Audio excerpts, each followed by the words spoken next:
என்னடா இது? உங்ககிட்ட நான் பேசணும். சொல்லுங்க சொல்லுங்க மாமா. என்னங்க இப்ப போய் இவகிட்ட என்ன பேச போறீங்க? உங்களுக்கு என்ன ஆச்சுங்க? எப்படி கீழே விழுந்தீங்க? முதல்ல அத சொல்லுங்க. மாமா என்னங்க அப்பா என்னங்க அப்பா என்னாச்சு? அப்பா என்னங்க பேஷண்ட டிஸ்டர்ப் பண்ணாம இருங்க. என்னாச்சு? ஏன் அப்பா மயங்கிட்டாரு திடீர்னு? டென்ஷன் ஆகாதீங்க. அவருக்கு திரும்பவும் நினைவு தப்பிடுச்சு. டாக்டர் என்ன சொல்றீங்க? ஆபரேஷன் சக்சஸ், இனிமே பயப்பட வேணாம்னு சொன்னீங்களே, அப்பா ஏன் மறுபடியும் மயங்கி விழுந்துட்டாரு? ரிலாக்ஸா இருங்க. எல்லாத்தையும் உங்களுக்கு எக்ஸ்பிளைன் பண்றேன். இங்க நின்னு எதுவும் பேச வேண்டாம். டாக்டர். வெளியே போலாம். சிஸ்டர், டாக்டர், அவங்களுக்கு ஆக்சிஜன் கண்டினியூ பண்ணுங்க. Okay doctor. வாங்க அருண், டாக்டர், எல்லாரும் வாங்க.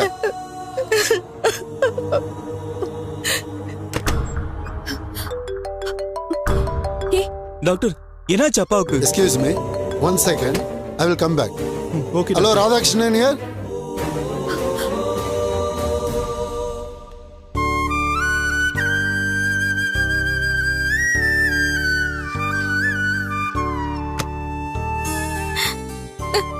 அம்மா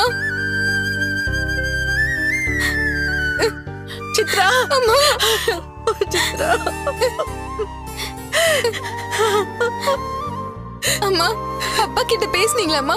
அவர் எப்படிமா இருக்காரு? அவர் நல்லதான் என்கிட்ட பேசினாரு. திரும்பவும் அப்பா மயக்கமாயிட்டாருமா. அப்படின்னா ஆபரேஷன் சரியா பண்ணலையா? அப்ப நம்மள ஏமாத்திட்டாங்களா அவங்க? வித்யா, அப்படியெல்லாம் எதுவும் கிடையாது. டாக்டர் அதை பத்தி விளக்கமா பேசுறேன்னு தான் சொல்லிருக்காரு. நீ கொஞ்ச நேரம் வாயை மூட்டு சும்மா இருக்கியா ப்ளீஸ்? டேய், எப்படி நான் பொறுமையா இருக்கிறது? டாக்டர் சொல்லி தானே இவ்ளோ பெரிய ரிஸ்க் எடுத்தோம். ஆபரேஷன் முடிஞ்சு திரும்ப இந்த பிரச்சனை வருதுன்னா அப்புறம் நம்ம என்னன்னு நினைக்கிறது? எதையும் நாமளா கற்பனை பண்ணிக்க வேண்டாம். டாக்டர் வந்து என்ன ஆச்சுன்னு சொல்லட்டும். அது வரைக்கும் நாம அவசரப்பட வேண்டாம். போயிட்டே யாராவது கருத்து கேட்டாங்களா? நீ சம்பந்தம் இல்லாம பேசிட்டு ஏய், இருக்க. கொஞ்ச நேரம் போன் வந்துருச்சு. Doctor, I am very very sorry.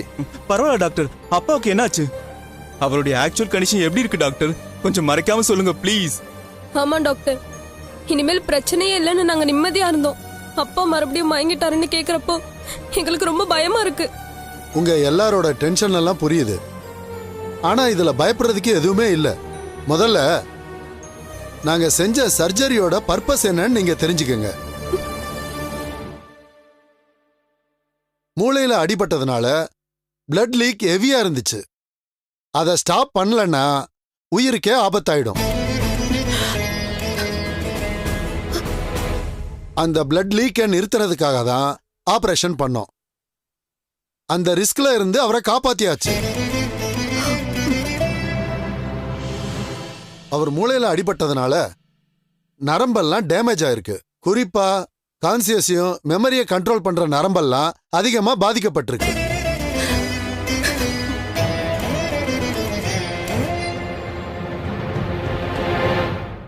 இந்த மாதிரி பேஷண்ட்டுக்கு திடீர்னு நினைவு வரும், திடீர்னு போயிடும். அது எப்ப வரும், எவ்வளவு நேரம் இருக்கும்லாம் சொல்ல முடியாது. அதே மாதிரி பழைய விஷயங்கள்லாம் ஞாபகத்துல இருக்கும். ஆனா ரீசெண்டா நடந்ததெல்லாம் மறந்து போயிடும்.